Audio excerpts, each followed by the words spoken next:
Parsha Chayei Sarah opens up with the death of Sarah Imenu, and Avram Avinu now is forced to take care of business. First order is obviously to find a burial spot for Sarah Imenu. And so he purchases the Marat HaMachpelah, which is in Hebron, the holy city. Later in the Parsha, it tells us in chapter 25 the following. And Avraham gave all that he had to Yitzchak and to his other children who Avram Avinu had.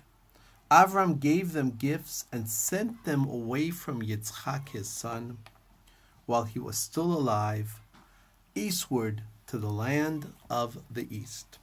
We see from here that all the other children that Avram Avinu had were sent away while Avram Avinu was still alive, showing that the land of Eretz Yisrael and an inheritance would go only to Yitzchak and his descendants.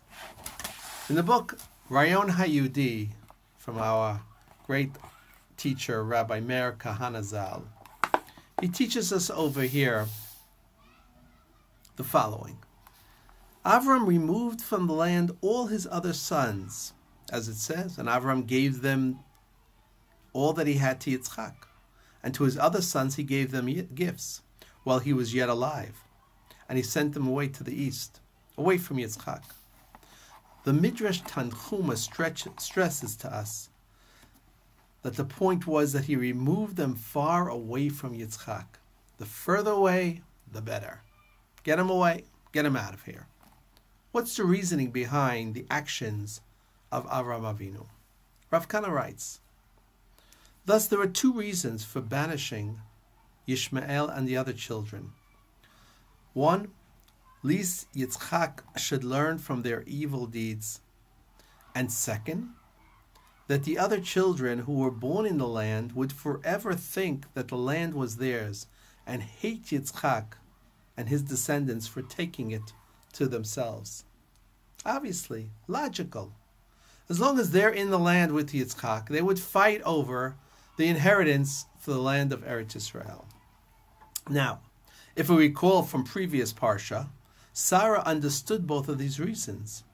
That's why she said, this son of the slave shall not inherit it with the land with Yitzchak. And since he would not inherit it, he would always hate Yitzchak and try to kill him. Therefore, she demanded that he be banished from the land of Eretz Yisrael. Indeed, we find that Rabbi Shimon Bar Yochai writes the following in the Midrash. At the moment that Isaac was born, all were happy. Yitzchak said to them, fools, I am the firstborn. I will take a double portion. From Sarah's response to Avraham, the son of the slave will not inherit it with my son, we derive Yishmael's attitude. He would never give up. Never give up that the portion of the land of Eretz Yisrael belonged to him. Rav Kana writes, continues, clearly Sarah demanded Yishmael's outing for two reasons as noted above. First, so that Yitzchak would not learn from his ways.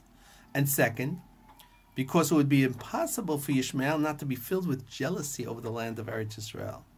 We find that in the entire book of Genesis, this is the battle, who inherits who, between the brothers, which he always thought, Yishmael, that it belonged to him. He would certainly fight Yitzchak in order to take it away from him. Thus, the Tanchuma, the Midrash concludes, we learn from here that Avraham was inferior to Sarah with prophecy because she realized that vision that Yishmael had to go. Well, Avraham, it took him a little bit longer in order to understand that. Now, if you think that this was a one-time deal and Avraham Avinu found the solution to get rid of his other children far away from Yitzchak, that is not the case. We see that they never give up their claims to the land of Eretz Yisrael. The Gemara, the Talmud in Sanhedrin, teaches us the following cases in the time of Alexander the Great. Yishmael and the Jewish people were brought before Alexander the Great in his court. The children of Ishmael went forth and said that the land of Eretz Israel belongs to them. The Jewish people said, I will bring proof from the Torah. As it states, Avram gave all that he owned to Yitzchak. To the other children he gave gifts, and he sent them off. If a father gives an inheritance during his lifetime and sends them away from one another, can any of them have a claim against one another? Meaning the point is that the Torah stresses over here that this was all done while Avram Avinu was still alive, in order to teach us that Avram Avinu understood that Yitzchak must inherit, and his descendants, the land of Eretz Israel, while Yishmael and the others must be far away from there. Rav kind of concludes and teaches us. Here we see that over 1,000 years after Yishmael's death, his descendants were still claiming the land of Eretz Israel. They ignored all the arguments put forth, just as they ignored what the Talmud tells us.